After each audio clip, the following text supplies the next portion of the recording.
Good afternoon, Silkstone. It's Mrs Weise here. I hope you are all safe and well at home. Silkstone's not the same without all the children there, so we really look forward to when we all return back to normal. This afternoon I'm going to start reading a book. It's called Boss of the Pool by Robin Klein. It is an Australian classic. It's from the same author as Hating Alice and Ashley. I'm just going to read a little bit of the blurb at the back. It says, "You won't drown? Look, I'll come up there and hold your hand. I'm the boss of this pool and I don't let it drown people." Sometimes the most unlikely friendships are the best. As you can see, it's only a small book, so we're going to be able to read one chapter a day and get this, we'll be able to knock this book over in a week. Okay, so we're going to start at chapter 1. At first, Anne tried coaxing. "You'd really like it, Shelley," she said. "They have table tennis and a craft room and a lovely indoor pool." But Shelley translated the coaxing into brainwashing. "I'm not coming," she said angrily. "I already told you 1,000,000 times that I want to stay home by myself. I don't see why I'm not allowed. Petra Van Rees stays home by herself 2 whole nights a week when her mum goes to aerobics." "I don't care what Petra does." Her mother's voice shed some of its patience. "You're not old enough to be left alone in the evenings, even if it is only till 9:45. That house round the corner got broken into last month." As if anyone would want to bust into our house. As if there's anything here worth pinching. Shelley regretted saying that, for her mother's face looked suddenly hurt and vulnerable. But the regret didn't last for more than a few seconds. She was too angry. Having to go next door to stay with that boring old Mrs Murray every single night for the rest of the holidays. "You know I'll be having Sunday evenings off." "Big deal. Megan Webb is going away to the Gold Coast. We never go anywhere posh like that. I don't know why you can't get a proper job anyhow. Petra's mum has a great one managing a music shop, and Petra gets cassettes half price anytime she wants, and she's going away for the holidays too.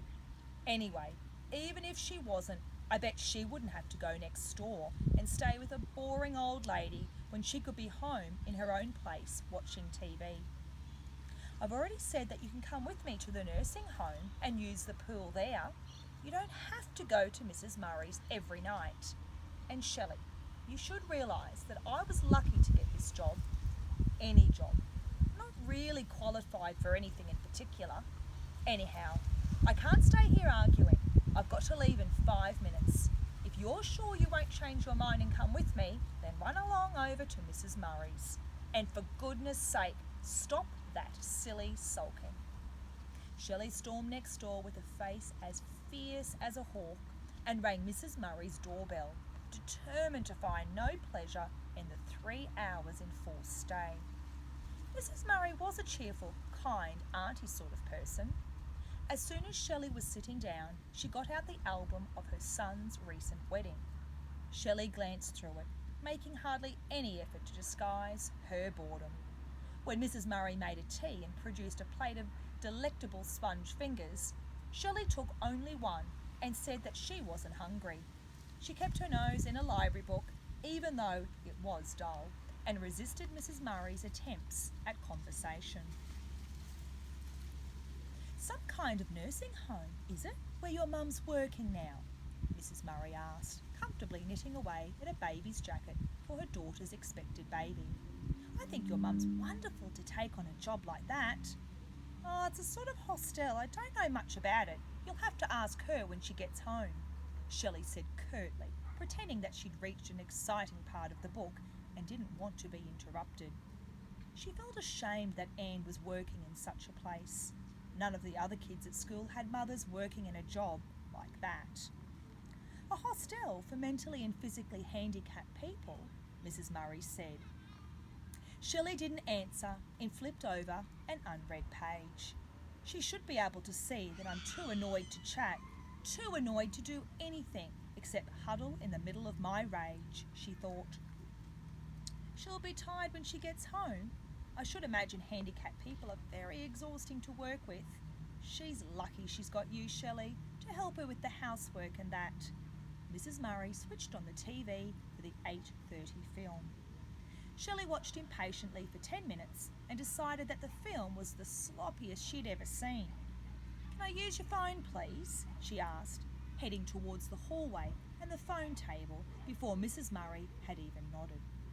She phoned Petra, who was starry with excitement because she was going away for a holiday at a children's country guest house. Shelley tried to sound interested, but felt overwhelmed by jealousy and self-pity. It wasn't fair. Her mother hadn't been able to afford a holiday, and now she would be on duty at that wretched hostel for 4 weeks too. 4 weeks of spending every evening with Mrs Murray. It just wasn't fair. She cut Petra short in the middle of eagerly reading aloud the holiday brochure.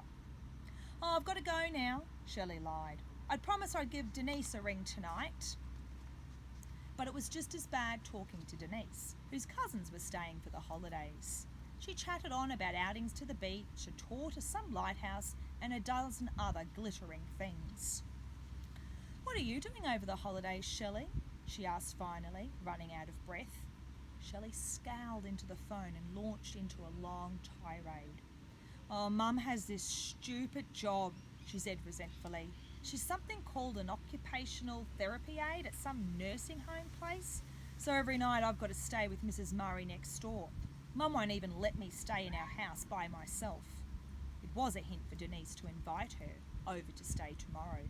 But Denise, filled with the glamour of having visiting interstate cousins and a hectic social world, didn't notice the hint.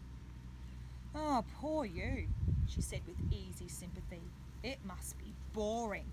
But look on the bright side. When school starts again, you'll know how to crochet." "Very funny," Shelley said coldly. "I've got to hang up now, Shell. Uncle Bruce is taking us all to the Pizza Hut for tea. See ya." After ringing Megan and getting no answer, Shelley glared at the living room door, sighed and went back inside. Mrs Murray was waiting with a huge box of photos of her 3 grown-up children, taken at the time they'd all been at school. Every night at 6, when Anne left for work, she reissued the invitation for Shelley to go along with her to the hostel. "You keep saying how bored you are at Mrs Murray's," she pointed out. "Come along, darling, give it a try. There's a whole pool over there going to waste. It's better than sitting next door scowling at poor old Mrs Murray when she's only been kind enough to help me out." "Why can't she come in here for a change?" Shelley demanded furiously. "She could watch our TV and I could stay in my room and not have to talk to her." "Oh, Shelley, do stop going on about it. Of course I can't expect her to trail in here every night and be deafened by those awful loud cassettes of yours. Please be reasonable about it. She's doing us a favour, and I'm certainly not going to ask her to get out of her routine while she's doing it." "Her routine? All she ever does is look at stupid old photos and watch daggy films on the telly," Shelley scoffed. "That's bad enough, but going to that creepy nursing home would even be worse. I won't do it." But next afternoon, Mrs Murray called apologetically to say that she would have to go to Albury. Her daughter had had the new baby. "More baby photos for me to look at when she gets back," Shelley thought bitterly, and then brightened as she realised that now she would be able to stay home all by herself. There was no alternative. "I'll ask Denise and Megan around," she thought. "And Petra, if she hasn't gone to the holiday ranch yet. We'll have the sound up really loud and no one will be around to tell us to turn it down." But Anne had other ideas. "I won't let you stay in the house alone after dark," she said, "and it wouldn't make any difference if you had all your school friends here. You'll have to come along with me to the hostel, and there's no point arguing about it." Shelley sulked all afternoon and was still sulking when they drove to the hostel. It was a long cream brick building which took up the whole side of the little side street, stretching from corner to corner. No wonder, Shelley jeered. Who'd want to build their house right next door to those freaky people in the nursing home? Anne didn't say anything. She collected her handbag and a big box of coloured raffia from the back seat and opened the car door. Shelley sat with her arms folded, staring straight ahead. "I'm not coming in," she said defiantly. "I'll wait for you out here. There's no way anyone's going to make me go in there." "Suit yourself, then," Anne said. "Just don't you dare tell me you've been bored when I come off duty, that's all." Boredom came swiftly. Shelley had brought along 2 tapes and played them one after the other until she grew heartily tired of both. She filed her nails and tried out a new hairstyle in the glove box mirror.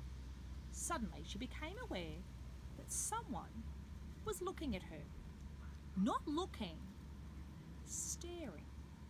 Her hands, busily doing things to her hair, grew uneasily still. She looked back, stared back, feeling that staring was a justified reaction to such a strange face. The boy was pressed like a dead autumn leaf against the glass front door of the hostel. The palms of his hands were flattened out, and his eyes, framed by the square they made, stared at Shelley intently and without blinking. She wished that her mother hadn't parked the car on the nature strip so close to the front entrance. She quickly shifted over to the driving seat so that she was slightly out of his range of vision and didn't have to look at him or even acknowledge that he was there. It was the polite thing to do, surely, to pretend that someone wasn't there when they had a face like that, she thought. When her mother came off duty at 9:30, Shelley moved angrily over to her own side. About time, too. How can you work in a place like that when it's full of spooks? And that's the end of the chapter, and we'll see hopefully tomorrow who that person was staring at Shelley. Have a nice evening, Silkstone.